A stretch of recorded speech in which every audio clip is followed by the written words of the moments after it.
संतलाल निषाद जी, चंद्रशेखर निषाद जी, मुंशीलाल निषाद जी और तमाम हमारे मंच पर अजीत पांडे से लेकर,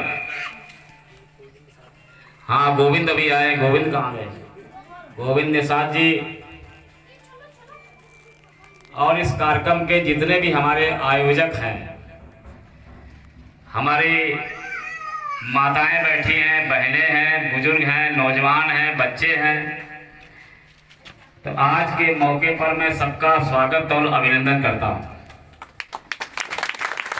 और ये जो परिवर्तन यात्रा हमारी चल रही है, ये पिठूर विधानसभा में विगत 2.5 महीने से ज्यादा हम लोग 9-10 मीटिंगें रोज करते करते आज आपके बीच में आए हैं। इस यात्रा का उद्देश्य हमारा सिर्फ ये है, ये रख दो पंखा, हटा दो रख दो।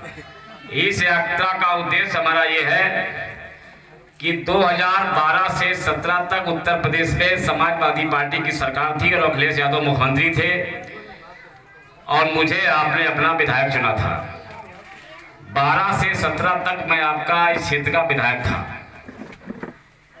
जब 12 का चुनाव था तो हम लोग जब आपके गलियों में कस्बों में घूमते थे तो हम लोगों ने वादा किया था आपसे कि अगर समाजवादी पार्टी की सरकार बनाओगे तो खेती करने वाले किसान को हम मुफ्त पानी देंगे, नहर का पानी हो, रजबहे का पानी हो या सरकारी ट्यूबवेल का पानी हो, किसान को मुफ्त पानी देंगे। इसी तरह से जो हमारे गांव में हमारी माताएं हैं, हमारी बहुएं हैं, हमारी बहनें हैं, जब उनको कभी बीमारी होती थी या बाल बच्चा होना होता था तो उन्हें अस्पताल ले जाने का आपके पास कोई साधन नहीं था। तब हम लोगों ने आपसे वादा किया था कि अगर हमारी सरकार बनेगी तो हम 102 और 108 एम्बुलेंस मुफ्त चलाएंगे। जो आपके पीड़ित स्वजन है, जो आपकी बहू है, बेटी है या पत्नी है, उनको अगर कोई दिक्कत है तो उनको मुफ्त अस्पताल ले जाएगी और अस्पताल से इलाज करके उनको घर छोड़ेगी। ये वादा हम लोगों ने किया था। जो गांव के गरीब बच्चे थे, जो किसान के मजदूर के बेटे थे या लड़कियां थी, और जब वो टेक्निकल एजुकेशन के जमाने में शहरों के बच्चों के सामने कंपटीशन में जाते थे तो चूंकि उन्होंने कभी लैपटॉप देखा था, ना उनके माता पिता की आर्थिक स्थिति थी कि लैपटॉप खरीद के अपने बच्चे को टेक्निकल एजुकेशन में आगे पढ़ा सके, तो जब बच्चे कंपटीशन में जाते थे तो उनके अंदर हीन भावना पैदा होती थी कि हमारे पास लैपटॉप नहीं है, हम शहर के बच्चों के मुकाबले कंपटीशन में बराबर नहीं खड़े हो सकते। तब हमारे नेता ने कहा था सरकार बनेगी तो हम इंटरमीडिएट पास करने वाले गांव के गरीब किसान के लड़के और लड़कियों को हम लैपटॉप देंगे। इसी तरह जो हमारी हाई स्कूल में लड़कियां पास करती थी और जब इंटरमीडिएट कॉलेज में उनको जाना होता था तो लड़कियों के पास इंटरमीडिएट कॉलेज जो दूर होते हैं उनके जाने के लिए जब कोई साधन नहीं होता था, तब अखिलेश यादव ने कहा था कि जब हाई स्कूल लड़कियां पास करेंगी उनको सर्टिफिकेट के साथ हम नई साइकिल देंगे जिससे वो इंटरमीडिएट में उस साइकिल से स्कूल जा सके। इस तरह से हम लोगों ने तमाम वादे किए थे। लोहिया गांव बनाने का वादा किया था, जनेश्वर गांव बनाने का वादा किया था, गांव में आरसीसी बनाने का वादा किया था, सड़कें बनाने का वादा किया था और उत्तर प्रदेश की 55 लाख महिलाओं को 500 रुपया महीना, समाजवादी पार्टी की सरकार जब हमारी आपने बनाई तो 55 लाख महिलाओं को हम 500 रुपया महीना समाजवादी पेंशन देते थे। बड़ी आपकी उम्मीदें थी। 2014 में नरेंद्र मोदी जी आए। नरेंद्र मोदी ने आपसे वादा किया कि हमारी सरकार बनाओ, हम 35 रुपया लीटर डीजल देंगे, हम 45 रुपया लीटर पेट्रोल देंगे, हम विदेश से काला धन लाएंगे, सबके खाते में 15-15 लाख डालेंगे, हम 24 घंटे बिजली देंगे, हम महंगाई खत्म करेंगे, हम गैस सिलेंडर और चूल्हा आपको सब फ्री देंगे। इन तमाम बातों पर प्रभावित होकर 2014 में देश में आपने नरेंद्र मोदी की सरकार बनाई और नरेंद्र मोदी के कहने पर उत्तर प्रदेश में आपने फिर भाजपा की सरकार, अखिलेश यादव की सरकार को हटाकर भारतीय जनता पार्टी की सरकार बना दी। लेकिन बताओ आज डीजल क्या भाव है?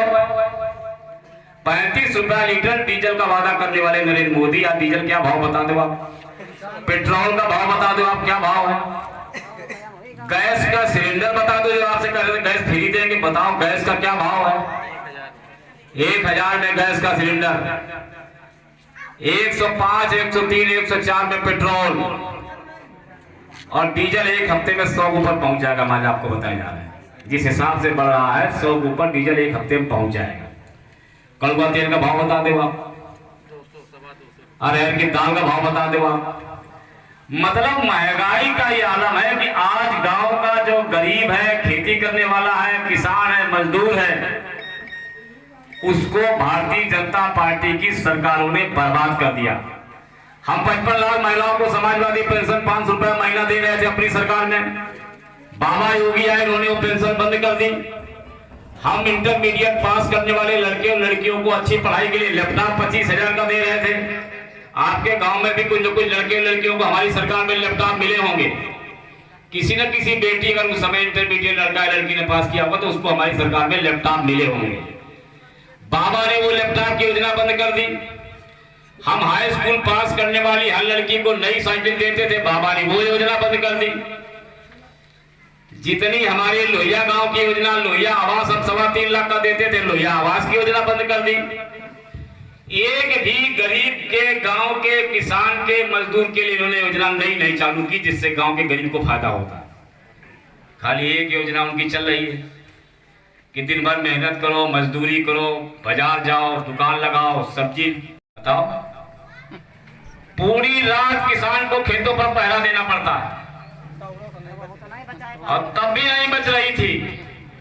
मैं भी आपका विधायक रहा हूं, मेरे समय भी वन विभाग आपके गांव में आया था, चाहे पृथ्वीगंज हो, चाहे इसके बगल से लेकर भरैया से लेकर ईश्वरीगंज तक जितने गांव थे। लेकिन मैंने अपने विधायकी के कार्यकाल में वन विभाग के लोगों को गंगा की कटरी में घुसने नहीं दिया था। और जब मुझे आपने हराया और बीजेपी की सरकार बनाई, दूसरे दिन पे वन विभाग ने कब्जा कर लिया।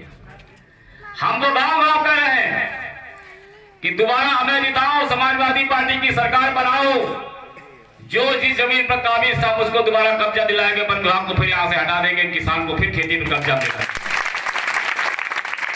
इसलिए कि गांव के गरीब किसान की रोटी छीनने का अधिकार किसी को नहीं है। ये भारतीय जनता पार्टी के लोगों ने, जहां हमारी सरकार गई, हम लोग मैदान में चुनाव हारे, दूसरे दिन वन विभाग आ गया कब्जा करने। हमारे टाइम पे तो वन विभाग आया था, हमने नहीं होने दिया था कब्जा। हमने कहा था जो जिसकी रोजी रोटी का साधन है, जो जहां कमा खा रहा उसको आप कोई छेड़ेगा नहीं। अब वन विभाग वालों ने कब्जा कर लिया, मुकदमे लिखाए। खड़ी फसलों पर जबरन ट्रैक्टर से फसलें पलटवाई और इसी विधायक के गुर्गे ने वन विभाग से ठेका लिया और फिर आपको ऊंचे रेट पर आपको वही जमीनें दे दी, जाओ करो जाके। आपको सबको पता, किसको नहीं पता? जिसको आपने विधायक चुना था कि हमारे गांव का, गरीब का, किसान का विकास करेगा, हमारे गांव में सड़कें बनाएगा, वो काली मिट्टी खनन डंपर चला रहा, दूसरा उसके पास काम नहीं है। और उसके गुर्गे क्या कर रहे हैं सब आपको पता, आपके गांव भी है। क्या इसके लिए विधायक बनाया था? इसके लिए जनप्रतिनिधि